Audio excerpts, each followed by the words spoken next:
After two disappointing seasons offensively, the Cardinals are making a change at hitting coach. What's going on, everyone, and welcome in to this edition of b-schaeff Daily. Brenden Schaeffer with you Friday morning, October 4th, 2024.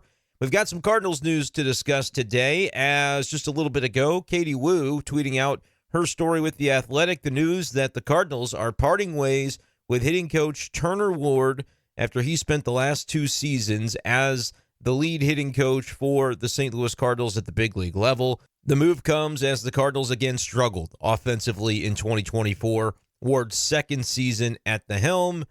And after 2 years, the Cardinals aren't making changes with their president of baseball operations. Not yet, anyway. Chaim Bloom is going to be installed, but not for another year. Mo still in charge for now. Ollie Marmol is coming back as the manager. And it was thought that the majority of his coaching staff would return, and that still seems to be the case. But if there was one spot on that coaching roster that you thought maybe you might need a shakeup, it had to be the hitting coach position after the Cardinals have spent the last two seasons really underperforming offensively under Turner Ward. And I've talked a lot throughout the season about it. The notion of a hitting coach, it's an important role. They're there for a reason. But in many ways, it's also on the players to be able to execute whatever the philosophy or the strategy is. But if you go 2 years in a row and the hitting coach and their staff, the job is to get the most out of players and help them to execute and put them in positions to where they're thinking about the right things and ready when the opportunity comes to make an impact. And for 2 years in a row, you see just very pedestrian offensive numbers at best, and in particular areas, much worse than pedestrian. Like we talk about with runners in scoring position, the way the Cardinals have performed has just not been up to par. In general, the Cardinals have not been up to par. I'm going to read you the stats, and we'll talk a little bit more about what this means and what are some of the other moves that could be coming as a result of this, several of which I think we probably already anticipated when it comes to player personnel side, because we know some of the guys that Turner Ward was particularly close with or had the respect of. Maybe guys that aren't going to be around anymore. We'll see. We'll talk about that in a moment. But I want to first read you the stats of exactly where Turner Ward's offenses have ranked the last couple of seasons. We'll go back to 2023, his first year as the hitting coach. Cardinals scored 719 runs, which ranked 19th in baseball in runs scored. So not quite bottom third, but not the top half either. Toward the bottom half of baseball. OPS-wise, they were actually tied for 13th with two other teams. So basically right there, middle of the pack, had a 742 OPS collectively last season. And numbers, I think, offensively across baseball, I don't have the numbers off the top of my head, but they did decline, and pitching had its way a little bit more so in 2024, the season we just saw, because, it seems like every year pitching tends to dominate more and more.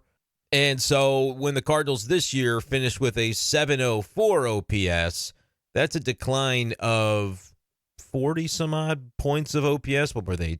742, and they dropped to 704. So 38 points of OPS was the decline there. And the Cardinals finished this season tied for 15th in OPS. So still middle of the pack in that category because the league as a whole kind of went down offensively. But when you're middle of the pack in OPS 2 years in a row, but your runs scored does not quite keep pace with your OPS, because OPS, again, it's not the end-all, be-all, but as far as the simple stats go, it's going to encompass more than just batting average. It's going to encompass more than just OBP, just slug.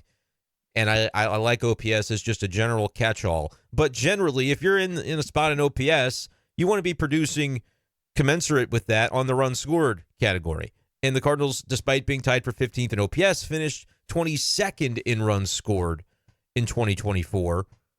Again, fewer runs scored across the league, but the Cardinals' ranking throughout Major League Baseball was, again, not very strong in runs scored. I think they went from 19th to 22nd, so they scored fewer runs because everybody did, but they also dropped relative to the rest of the league.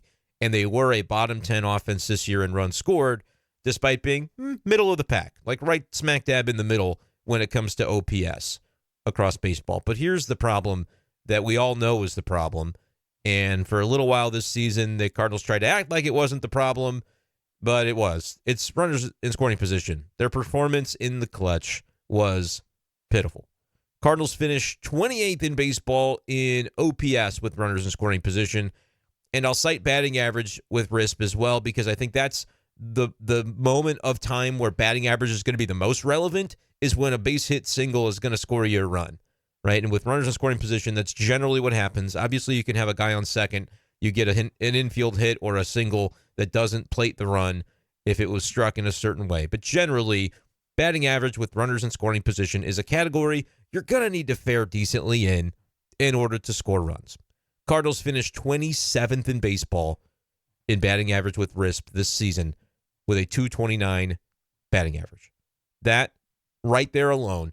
I'm not saying that Turner Ward's stepping into the batter's box for these guys when they've got ducks on the pond, but you have got to be able to come through in those spots. And as the hitting coach, although you're not physically the one doing it, if you're the hitting coach, you're there for a reason. You're there to prepare those guys for those moments, to help them with philosophy, to get their heads in the right place. Sometimes you're just the therapist, right?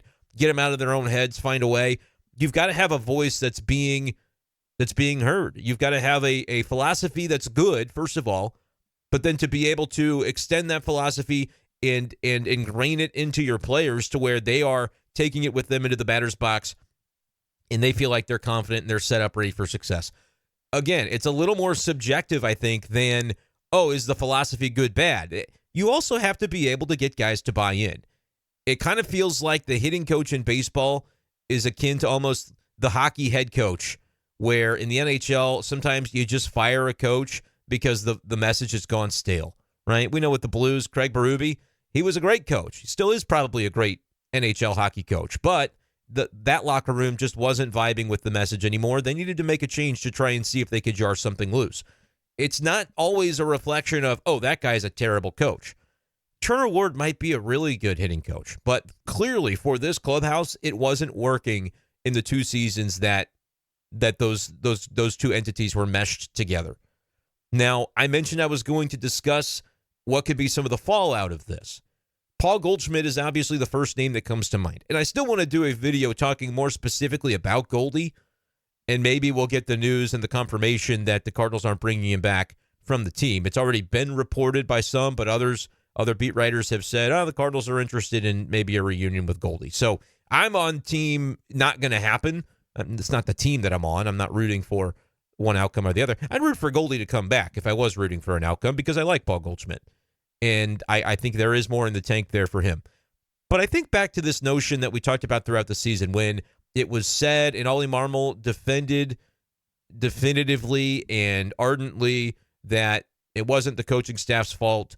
They're doing everything possible to get the most out of this team. And it's interesting to me from a couple of standpoints. One, it was always said, well, I mean, if you fire Turner Ward, what's that going to do to Paul Goldschmidt? You know, Paul Goldschmidt's, that's his guy, right? You don't want to do that. But then you look back and Paul Goldschmidt was one of the guys not performing.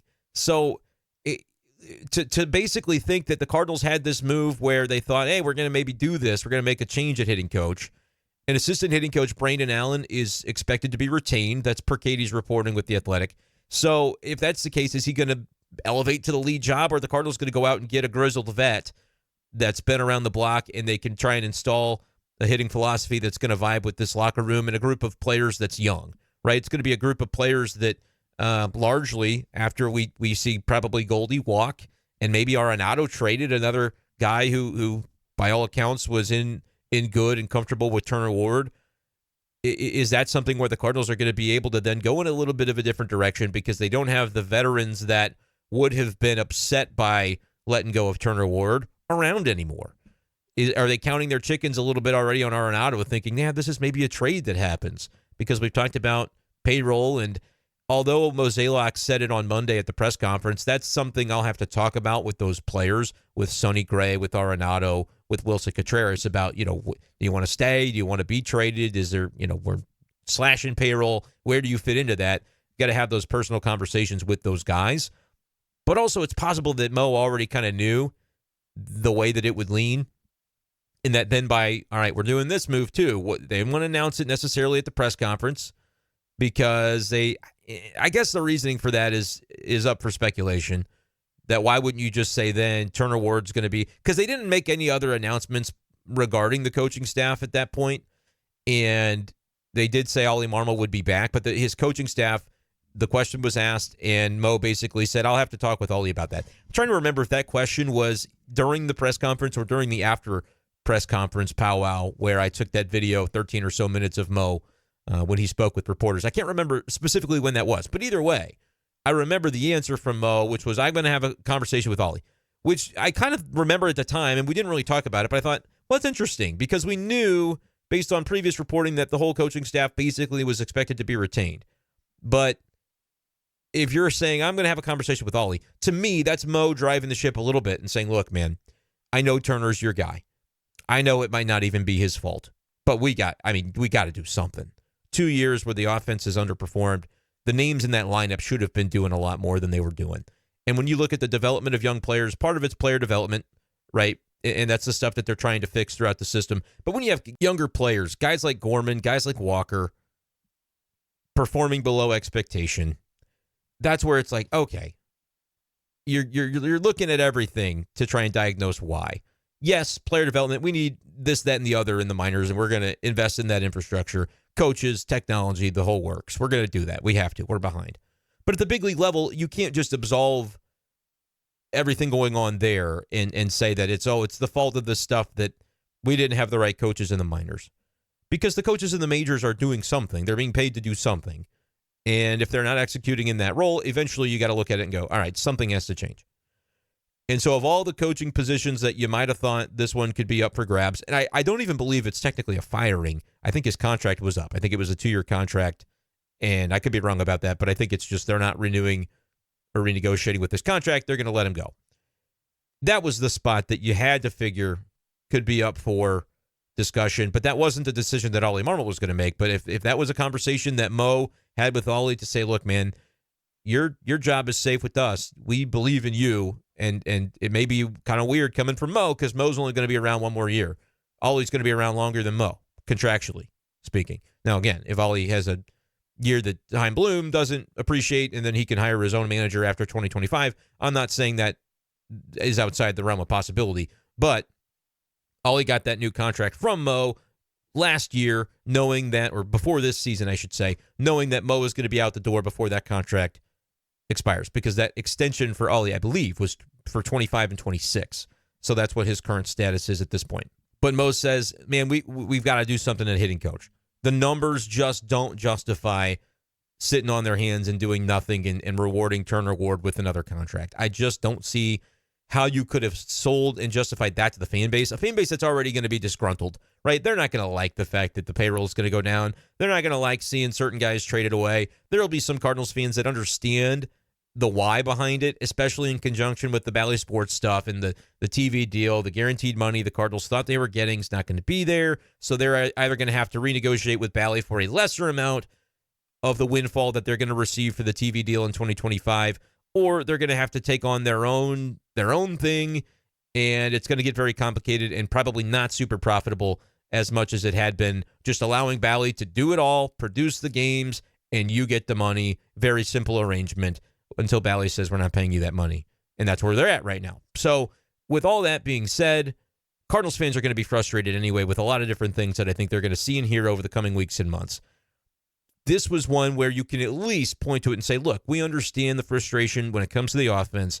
It's not easy. We never like to see anybody lose their jobs. Turner Ward was a consummate employee, a consummate teammate, did everything right, did his best. Like you don't have to kick him on the way out the door. But the numbers speak for themselves. When you're 22nd in runs scored and you're 19th in runs scored 2 consecutive years, and you go backward, it was 19th to 22nd is the way it went from 23 to 24.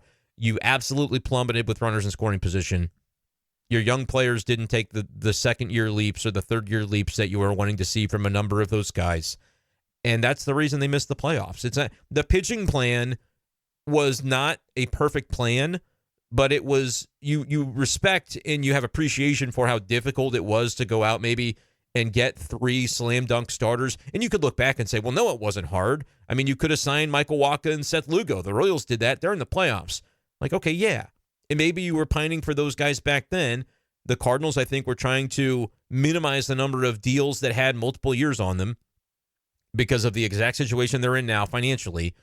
and competitively, where they aren't looking to maybe be their best in 2025. And so if they sign Seth Lugo, which nobody really saw Seth Lugo being as good as he's been, maybe the Royals saw it, and that's why they signed him. But it was like a 3-year, $45 million deal. Not a huge contract, but every dollar that is allocated toward 2025, 2026, when you're actually knowing at the beginning of last season that, hey, if this thing doesn't go well, like last November, we're already thinking ahead. And I did multiple podcasts all year about this, and people were like, well, why are you talking about this as though the season's over? Why are you talking about a rebuild? Why are you talking about tearing this thing down? They wouldn't need to do that. Now we all see it, right? This is what I was kind of envisioning the whole way. If it didn't go well in 2024, I talked about the escape hatch. We're seeing the escape hatch play out.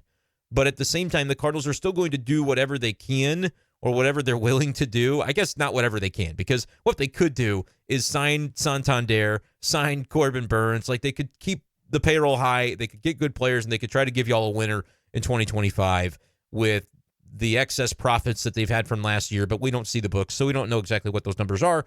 So when they cry for and say, hey, we don't have the money because of the TV deal, a lot of folks are going to believe that. I'm not even saying it's not true, but until they show us, it's a nice, convenient narrative that's coming at a time where they were looking to slash the payroll anyway because of competitive reasons, right? It's a very good excuse, but it's not really an excuse. It's a reason. Or is it an excuse? Because they're overblowing the amount of financial distress that they're going to be under as a result of this TV stuff. Like, it's a he said, and the Cardinals are going to do their very best PR to say, hey, this is what it is. And if we don't see the books, you're either going to decide to believe them or not, and that's the way you're going to proceed through. Like, by believe them, I mean the extent to which they actually need to be cutting payroll. Because again, if their whole story is investing in infrastructure in the minors, more coaches, more technology, let's say it costs them $20 million, right, for this upcoming season. Payroll could be slashed by $50 or $60 million if all the guys that are traded and not brought back end up coming to fruition. So those numbers don't line up. But if the Cardinals were due $70 million from Bally and they only have to renegotiate to get 30, and they drop the payroll by 60, but add 20 to the minor league infrastructure, that all does level out.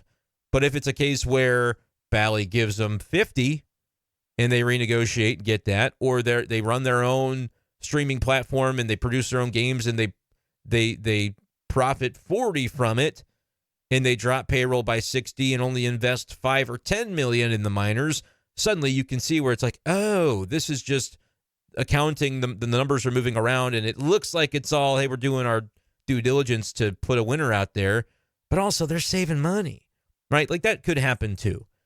My point with all of this is that there are things that are going to be changing, and if you're the Cardinals and you can make the simple move of not giving a new contract to a hitting coach that for 2 years was not successful, that's just a no-brainer. This had to be done. It's not anything against Turner Ward. It's not personal. It's business, and it's competitiveness. It's competition. And the Cardinals were in a spot where one of the things they can control is what happens if they collaborate and people say, well, is Mo going to make the next hire? That's a concern. Cannot fathom that Chaim Bloom won't have his hand in whatever decision is made here on what that hitting coaching staff is going to look like, because he's the Pobo next year. Why would Mo sign a hitting coach to a 2-year contract and say, sorry, Chaim, you don't get to sign off on this? That would be ridiculous. Maybe it would be the case. And maybe, as time goes, we can see if there's philosophical differences in this front office. But I'm going to, at least with that, give these guys the benefit of the doubt that there is that synergy within the front office. These two are going to be working in tandem to try to move the Cardinals forward for the best of the franchise and the organization. Like, I don't know that there's going to be discord or philosophical differences between Chaim and Mo. Mo is who pushed for Chaim to come in the first place. He pushed DeWitt when Chaim became available. Mo said, hey, this is your guy. I'm not doing this forever, Bill. This is your guy. Let's get him in here. And they did. They pounced. They got him in as an advisor. They said, Chaim, this is our vision for you, man. Go scour our organization this year. Check out what's going on. Get your bearings, dude, because this is going to be you. I think that's more or less the way that it went down. And for as much as we speculated last offseason, like how much did Chaim have his fingerprints on it, it kind of became a ha-ha talking point. But I think from the moment they brought him in, the vision was most like, I'm ready to be done with this sooner than later. Chaim Bloom has just become available, and he is made in a laboratory for the type of organization Bill DeWitt Jr. wants to run. Get more out of less, player development, tight budgets, get this done, and maybe, produce some winners along the way. Cardinals fans won't love it because it's not going to be the type of urgency that you have to go out there and produce a winner every single year. But eventually, the farm system could get so good again that they just do win every single year, like the Orioles are currently doing. And you might not like that comparison because what did the Orioles do before that? They lost a bunch of games for a bunch of years, and they still haven't really signed any free agents. But that's the model that I think ownership thinks is going to be the most sustainable in St. Louis, where they had kind of fallen away from their model. Granted, it was because of a lack of resources being devoted to and invested in the infrastructure that kind of forced the Cardinals down that path where they're handpicking one-year contracts for veterans just to try to Flex Seal tape the bottom of the boat like you see on the Flex Seal commercial. That's what it was, going Kyle Gibson, Lance Lynn. Sonny Gray they hoped, hey, maybe this thing works and we do end up with a winning record and we can bring Lynn or Gibson back and in 2025 be competitive again while doing this transition in the background, bringing in a Chaim Bloom that's going to be a little more apt to modernize our approach to player development. Conjunction with Gary LaRocque retiring, which Mo has, he said it again on Monday. I think he's getting a bad rap. Everybody's kind of, poo-pooing Gary LaRocque. He did a lot for this organization, etc. All that's true. Under Gary LaRocque, they got very far behind, and it was time for him to be ushered out the door. It's nice that it happened in a way that was friendly, and he's retiring, right? That's great. Didn't have to fire the guy. I think under his tutelage, too much of the old school, not enough of the modern technology, and not all Gary LaRocque's fault. I'm still placing some of that blame with Bill DeWitt for the fact that they weren't hiring enough staff. They didn't have the roving instructors pinpointing and focusing on these specific areas of the fundamentals of baseball, going throughout all of the minor leagues to where, you pop in once every few weeks at each, area of the minors, and those players get to see those faces and they get to be coached up by them. And when they get to the big leagues, they're more prepared as a result for all these situations.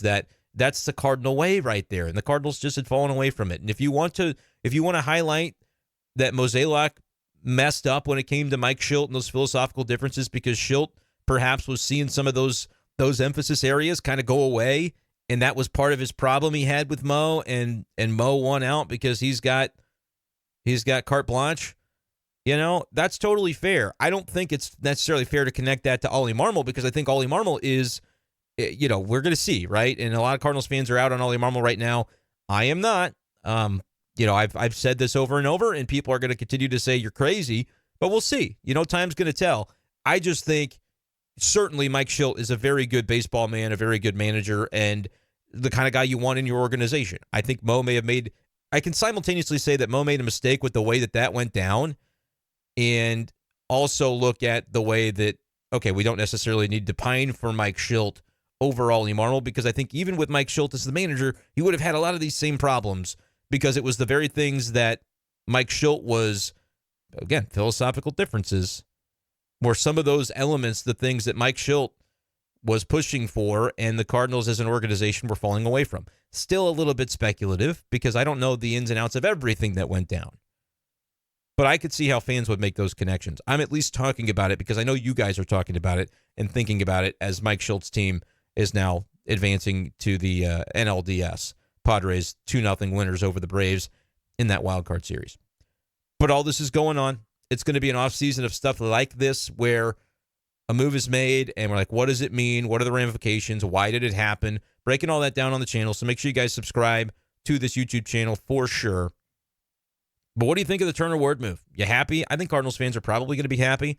But then they question, all right, who's stepping in? Are they hiring somebody new? Is Brandon Allen going to take over as the lead dog of this hitting department? What does it mean for veteran players? Is it a case where you probably see Paul Goldschmidt go? Yeah, you probably were seeing him go anyway.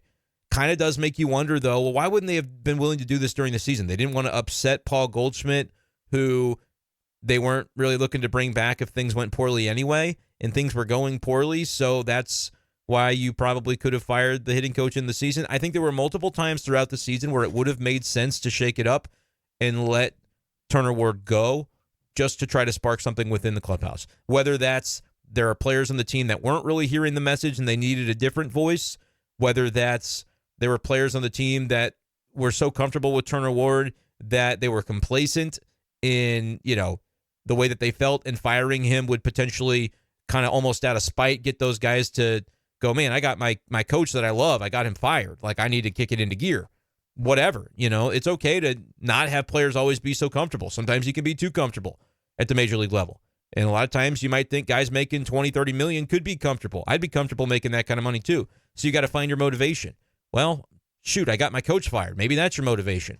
I don't think it would have been the wrong decision at some point. Again, and there were stretches where the Cardinals then were hitting well, and so maybe that wouldn't have been the time to do it.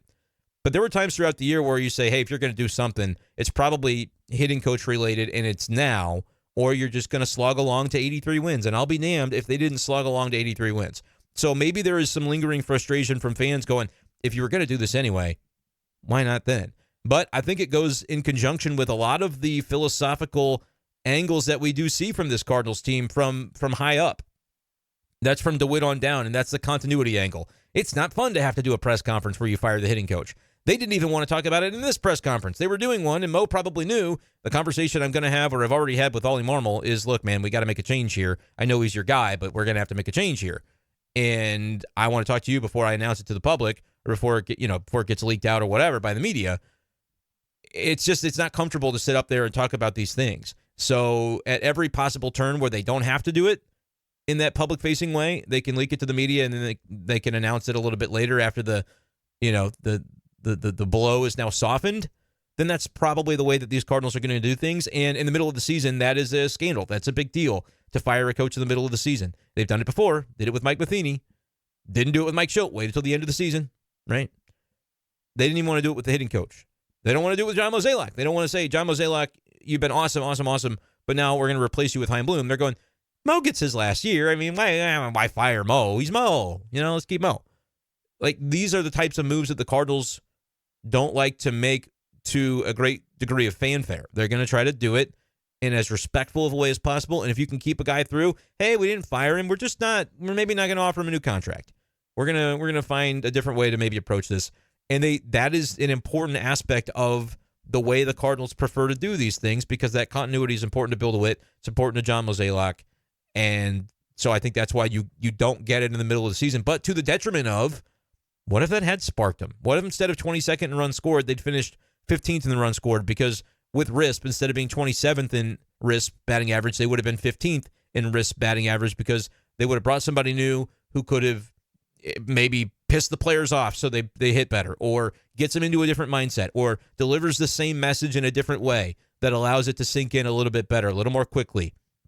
If the Cardinals had had the urgency during the season to not be so respectful of not wanting to upset the apple cart, maybe make a change at hitting coach, or maybe get rid of Brandon Crawford sooner because you realize he's not bringing you any value. Maybe, some of the other moves with the bench that could have been made a little bit sooner. If they had maybe done some of those things, you could make a case that this team had 5 to 7 more wins in it. Now, that still may not have been enough. What was the ultimate number that the teams at the wild card cut line ended up with? Going to look it up real quick. It was 89. Braves at 89, Padres at 89. They both made the playoffs. Or I'm sorry, the Padres were 93. The Mets and Braves were 89. The Diamondbacks were 89. They missed by the tiebreak. So you'd have had to get to 89 or 90. Did the Cardinals have 7 more wins in them? Maybe not. Maybe it would have just been a lot of heartache for nothing. They have to fire guys. It's uncomfortable. Nobody likes being uncomfortable. I think the Cardinals could benefit from a little bit more willingness to be uncomfortable. But now it's happening in the offseason. Turner Ward will not return as a hitting coach next season for the Cardinals. Again, there could be fallout from this, but I think it's just one of those things that probably had to happen if you're going to justify to the fan base, like, we're at least understanding the areas in which we need to improve. And if we're just resting on our laurels and saying, yeah, this guy will get it figured out. He's a good coach. He's trying hard. There's no value in trying hard. Everybody's trying hard. It's the major leagues. There's no inherent value in trying hard. If you're not trying hard, it's a given that you're going to fall behind.